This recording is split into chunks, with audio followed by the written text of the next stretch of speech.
Hello বন্ধুরা, আজকে একটা ব্রেকফাস্ট মেনু নিয়ে তোমাদের সাথে চলে এসেছি। উপকরণগুলো দেখে নিশ্চয়ই বুঝতে পারছো যে আমি আজকে কি বানাচ্ছি ব্রেকফাস্টে।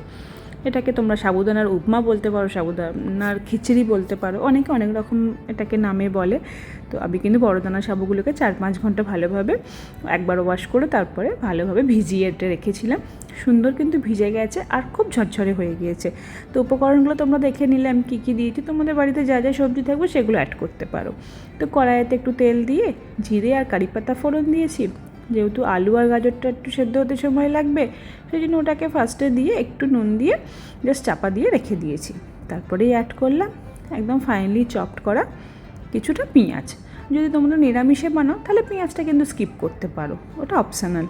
আর তারপরে দিয়ে দিলাম টমেটো, দিয়ে একটু চাপা দিলেই কিন্তু সমস্ত সবজিগুলোই কিন্তু ভালোভাবে সেদ্ধ হয়ে যাবে।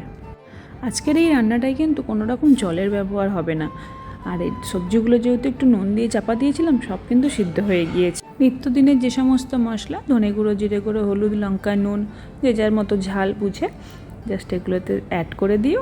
আর ওই জল ঝরানো যে সাবুদানাগুলো রয়েছে সেগুলো দিয়ে একটু নাড়াচাড়া করবে। কিছুক্ষণ নাড়াচাড়া করার পরেই দেখবে যে সাবুদানার যে কালারটা ওটা কিন্তু চেঞ্জ হতে শুরু করেছে, কালারটা হালকা ট্রান্সপারেন্ট হতে শুরু করেছে। তখনই বুঝে যাবে যে তোমার এই সাবুদানার যে উপমা, খিচুড়ি যাই বলো না কেন সেটা রেডি। তো এবার ওপর থেকে একটু ধনেপাতা ছড়িয়ে দেবো আর লেমন জুস দিলেই কিন্তু রেডি একদম ঝরঝরে সাবুদানার উপমা। ব্যাস রেডি হয়ে গেল আমাদের কিন্তু ঝটপট হয়ে যাওয়া একটা খুব সুন্দর এবং হেলদি রেসিপি। সাবুদানার সাইজগুলো দেখছো সুন্দর, আর খেতে কিন্তু দুর্দান্তই হয়েছিল, ভালোই হয়েছিল। তোমরা অবশ্যই একবার ট্রাই করো, ভালো লাগলে একবার কিন্তু অবশ্যই জানিও তোমাদের কেমন লাগলো। একই খাবার খেয়ে খেয়ে বোর হয়ে যাওয়ার থেকে একটু নতুনত্ব ট্রাই করা যেতেই পারে। অনেকেই এটাকে বাড়িতে বানায়, তো আমিও ভাবলাম যখন বানাচ্ছি তোমাদের সঙ্গেও শেয়ার করি। ভালো লাগলে অবশ্যই একটা লাইক করে দিও। Tata, bye bye.